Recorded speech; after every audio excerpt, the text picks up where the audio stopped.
Yes, Ah, yes. Hello Wardi, bonjour. Merci beaucoup d'avoir accepté de répondre à cette invitation de podcast. Je suis très très honoré.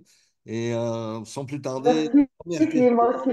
la première question qui me brûle les lèvres, vu que tu es très engagé aussi pour le rôle de la femme dans les sociétés arabo-musulmanes. Alors, comment le récit historique de l'islam pourrait-il être réinterprété ou enrichi en intégrant davantage les perspectives et les expériences des femmes de cette époque, et particulièrement les femmes qui étaient autour du prophète.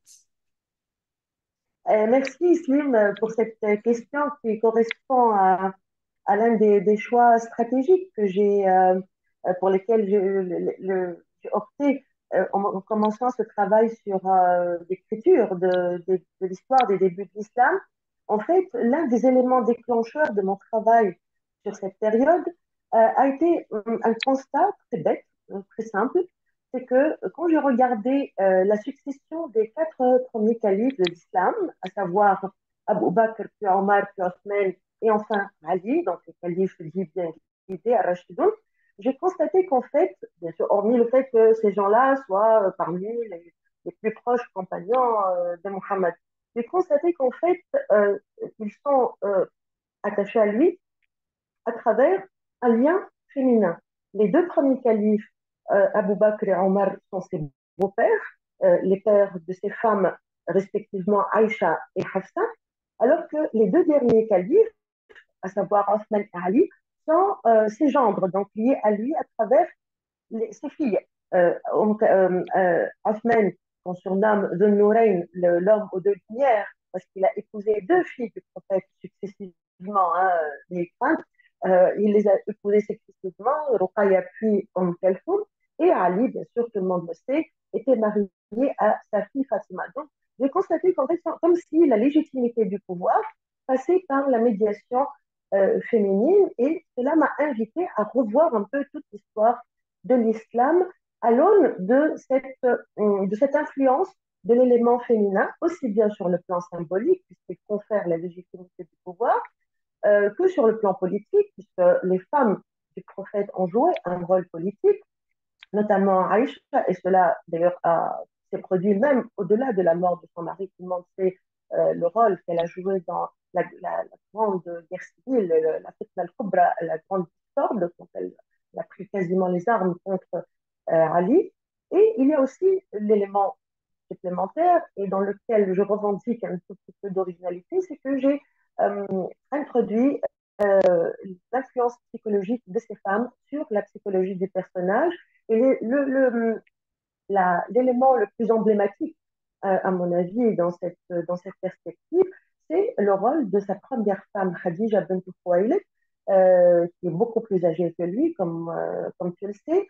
Et comme Mohammed était un orphelin, il n'a quasiment jamais connu sa mère. Donc j'ai vu dans la figure de Khadija une sorte de figure égyptienne qui vient se substituer à la mère absente. Et après la mort de Khadija, Mohammed, qui a il y a eu plusieurs femmes, une bonne vingtaine en 10 ans, d'ailleurs, entre parenthèses, parmi les avantages exclusifs ou les privilèges exclusifs de Mohammed al-Khassa, comme on dit dans le peuple islamique, c'est qu'il n'est pas tenu de se conformer aux quatre épouses canoniques que doit faire que doit respecter le musulman, le brave musulman. Donc, il a épousé toutes ces femmes, ça ne peut pas être justifié simplement par un appétit sexuel insatiable, mais simplement parce que ces femmes-là, jouaient un rôle politique. Les mariages du prophète Mohammed correspondaient à un système d'alliance tribal. Et aussi, et ça c'est vraiment un élément qui n'a pas été suffisamment souligné à mon avis, c'est le besoin psychologique, puisque Mohammed est quelqu'un qui a toujours vécu une sorte de carence en éléments féminins. Ça a été comblé par Khadija, mais elle est morte. Et après, se sont succédé ces femmes-là. Je pense qu'il a cherché en elle toute cette Khadija qu'il a perdue à jamais. Et je pense que les femmes n'ont pas simplement eu une influence politique, que d'ailleurs euh, la grande Fatima Mernis l'a bien mis en évidence dans son livre Le harem politique. Elles ont aussi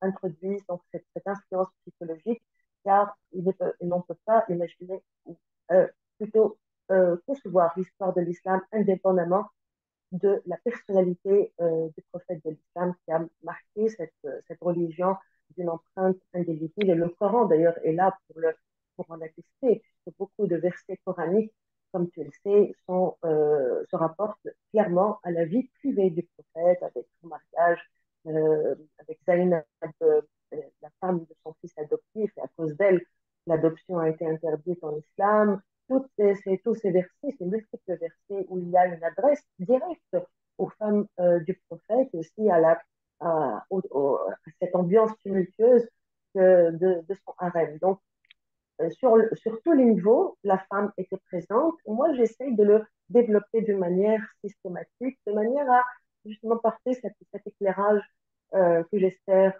nouveau sur les débuts de l'islam.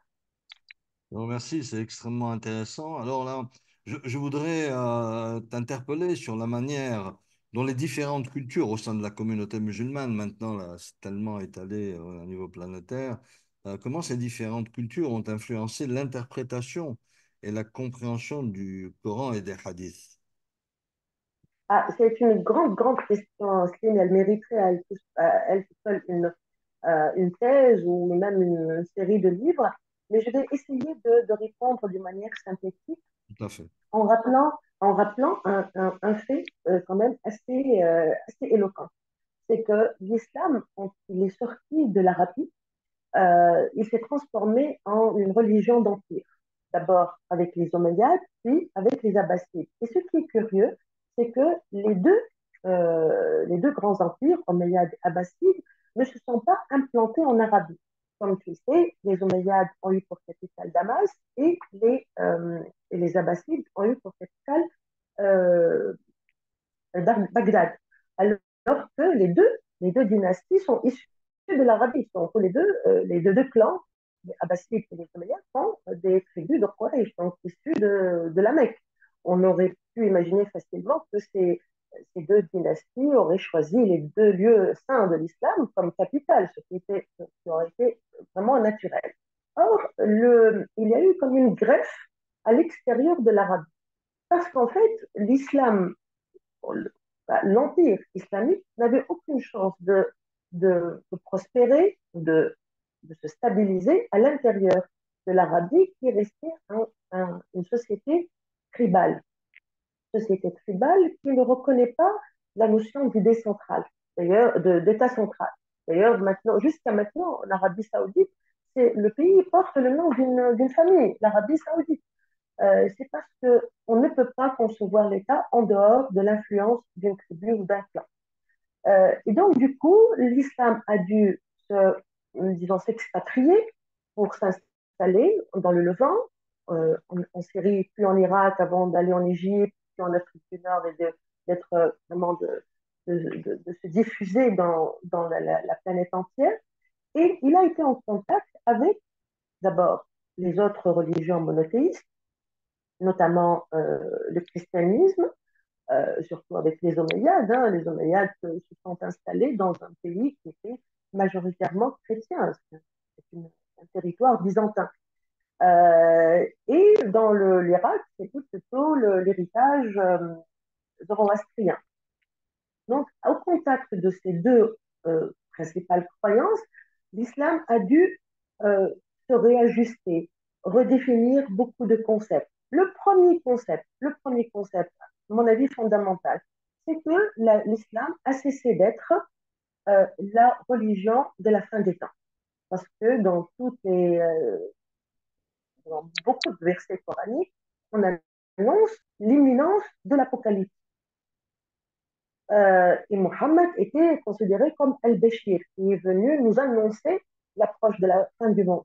Là, l'islam n'est plus la religion millénariste, messianique de la fin du monde, elle est devenue une religion d'empire, c'est-à-dire qu'on a besoin d'organiser un État, de faire un système juridique, etc., un régime aussi de succession politique. Et à mon avis, l'une des premières modifications que l'islam, comme État, comme régime, a a été obligé de modifier, c'est la relation ou la constitution de l'autorité politique. Et là, je reviens à ce que je disais tout à l'heure par rapport aux quatre califes bien guidés qui, eux, ont vécu à Médine. Il n'y avait pas de succession dynastique. Abu Bakr, Omar, Othman et Ali ne sont pas dans l'ordre des frères, ni parents, ni rien du tout. Le seul lien, comme je dis tout à l'heure, c'est les femmes de l'entourage du prophète. Et le système n'est devenu dynastique avec les Omeyyades et les Abbassides que lorsqu'ils sont allés dans les territoires où il y avait déjà une tradition de système d'État central avec un régime stable dans lequel le pouvoir euh, était, était géré par une famille et la succession passée par le fils aîné ou le frère aîné. Et ça, c'est vraiment quand l'islam est entré en contact avec l'Empire byzantin et ensuite avec l'Empire sassanide en Irak et en Iran. Donc, et je ne parle pas bien sûr de tous les points de théologie qui ont été modifiés par le contact entre l'islam et les autres systèmes politiques déjà implantés aussi bien dans le Moyen-Orient qu'en Afrique du Nord. L'islam, en fait, s'est adapté, il n'a pas imposé. La conquête a été violente, hein, mais l'islam a dû lui-même devenir un mutant pour s'adapter au système qui était présent dans les territoires conquis et cela va avoir bien sûr des conséquences, y compris d'ailleurs dans la relation à la langue arabe. C'est vraiment une question très complexe. J'ai essayé un peu de donner quelques indications pour montrer à quel point cette expansion territoriale a profondément modifié l'islam jusque dans son existence. C'était une mise en appétit justement de ce Voilà. sujet-là que j'espère on aura l'occasion une fois de traiter.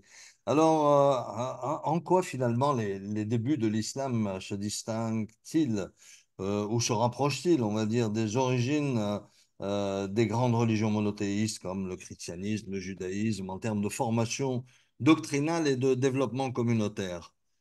Donc, je vais commencer par la question qui fâche. C'est que l'origine de l'islam, comme l'origine du christianisme et du judaïsme, sont des origines non pas historiques, mais des origines légendaires. C'est-à-dire que le fondement est mythologique.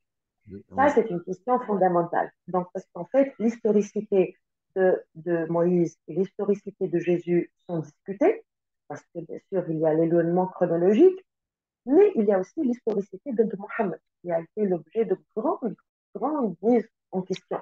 On a cru que parce qu'il y avait une proximité, entre guillemets, chronologique avec l'époque de la formation de l'islam, le 7e siècle, c'est pas si loin que ça hein, dans l'histoire de l'humanité.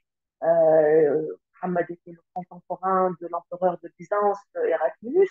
Il était le contemporain du roi des Francs d'Agobert.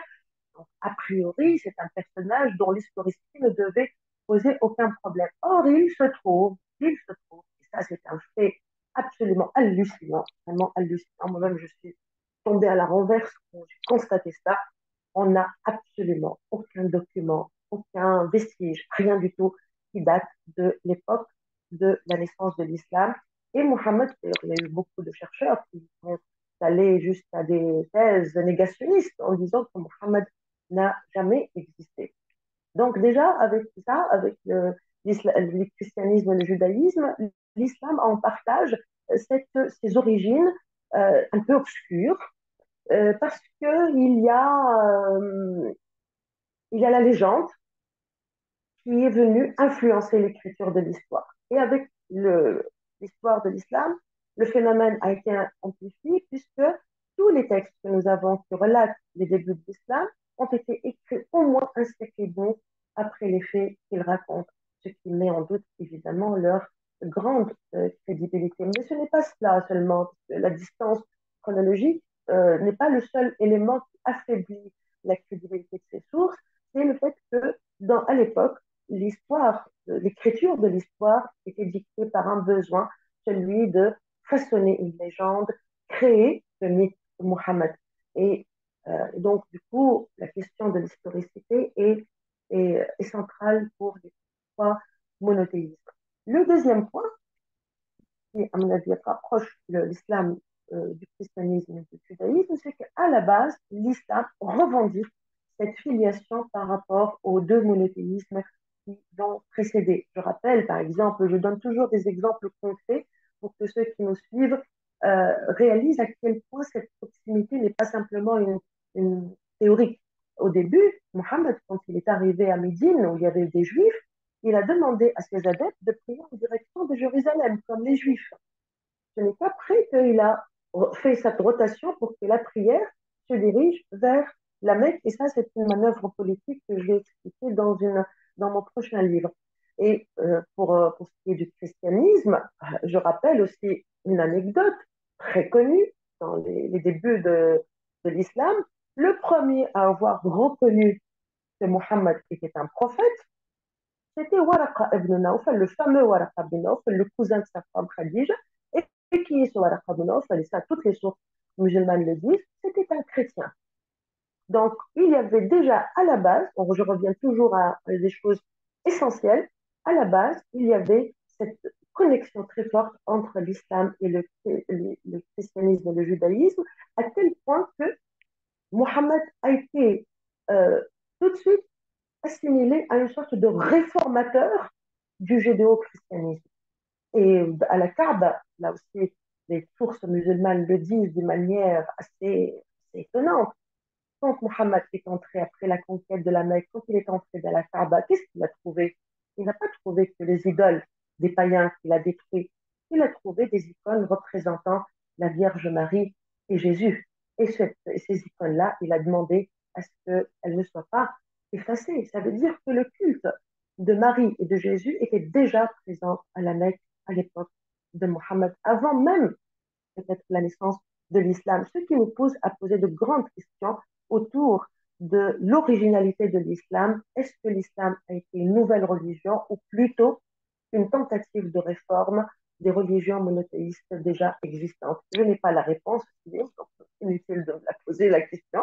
Je n'ai pas la réponse, mais en tout cas, on peut se mettre sur des pistes et des hypothèses très intéressantes qui pourraient modifier notre connaissance de l'histoire de l'islam. Et là, je recommande franchement beaucoup de livres, hein, mais bon, le meilleur, à mon avis, parce qu'il est une synthèse de presque un siècle de recherche, c'est Le Coran des historiens, le premier tome, qui fait le point sur cette question du rapport entre l'islam et son environnement judéo-chrétien. Tu nous fais rêver. Ah, écoute, c'est explosif. Alors, on en vient à la dernière question, évidemment, celle aussi qui a trait à l'islam en tant que tradition religieuse et culturelle. Comment il interagit finalement avec les concepts de modernité, de mondialisation, et quelles sont les principales tendances que tu observes actuellement dans ce domaine? Oh, je pense que, et ça, je n'ai pas peur de le dire, l'islam a inventé la mondialisation, puisque en fait, il est venu pour, disons, avec un message universel euh, visant à intégrer, hein, à absorber presque toutes les traditions religieuses et culturelles du monde. Et donc, du coup, l'islam est très à l'aise avec la mondialisation. Il est très à l'aise. Il est comme un poisson dans l'eau. Et il a trouvé même son slogan publicitaire pour se vendre comme un produit. C'est le voile des femmes. C'est vraiment une sorte de comme quelqu'un qui met le maillot de son équipe préférée. Et ça, c'est une publicité d'abord gratuite, donc très avantageuse. Et bien sûr, il y a eu ensuite la manne pétrolière des pays du Golfe, etc., qui a facilité la propagation de l'islam. Parce que l'islam, il est toujours une religion en expansion. Ça ne s'arrête pas. Il n'y a pas un point d'arrivée, un point final. Je vais arriver à tel point. Non. Et même si on va islamiser la terre entière, on va aller sur la planète Mars, on va aller sur la Lune. Parce qu'en fait, cet islam-là, dès le départ, était une dynamique de conquête. C'est pas mal en soi. Surtout que pendant une période de l'histoire, cette conquête, cette expansion de l'islam a aussi permis la circulation de grandes idées. Elle a permis, par exemple, à la philosophie grecque de, d'aller en Europe par un grand détour via l'Andalousie. Mais il y a aussi, bien sûr, une autre circulation de biens ou d'idées qui n'est pas louable. Donc, je pense que l'islam, il est très à l'aise avec la mondialisation, mais là, il se heurte. C'est là où la nouveauté pour cet islam contemporain, cet islam du XXe et du XXIe siècle, c'est que les musulmans se retrouvent pour la première fois dans leur histoire comme minorité dans des pays où l'islam n'est pas la religion officielle. Je parle ici de l'islam dans les pays européens ou en Amérique du Nord.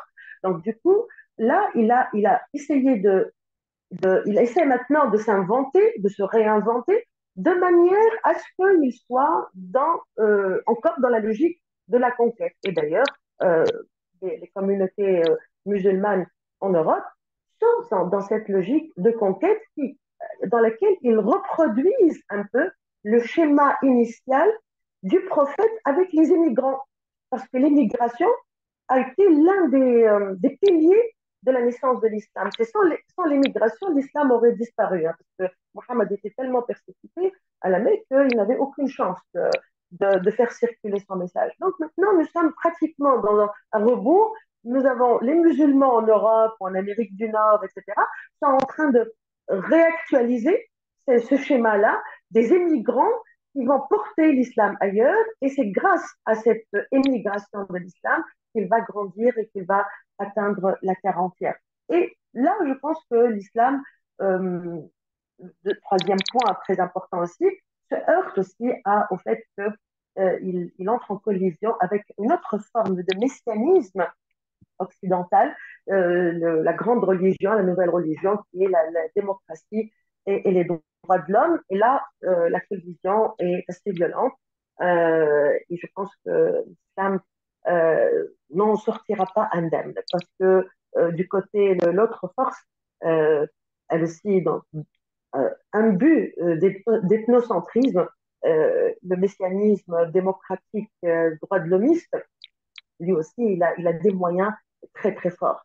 Donc, nous, on est spectateurs de ce combat titanesque entre un islam qui ne se conçoit jamais comme la religion d'une minorité persécutée, et quand bien même il se concevrait comme tel, c'est dans la perspective de la réactualisation d'un mythe fondateur, celui du prophète persécuté avec ses adeptes et qui a dû lui-même immigrer. Donc, l'immigration est en soi le muhajiroun, la hijra, sont les éléments d'une fondation de l'islam. Et donc là, je pense que les musulmans d'Europe et d'Amérique du Nord sont dans cette perspective-là de reconquête européenne, de reconquête du monde à travers leur présence en Europe et en Amérique du Nord. C'est très complexe, mais en même temps, si on schématise, comme je le fais maintenant de manière très simplifiée, les choses peuvent se clarifier. Mais l'islam sortira modifié de ce conflit, j'en suis certaine. Alors, dis merci, quelle très bonne conclusion, très provocatrice, hein, comme d'habitude. Je te remercie Il le beaucoup d'avoir faut, il le accepté. faut. Allez.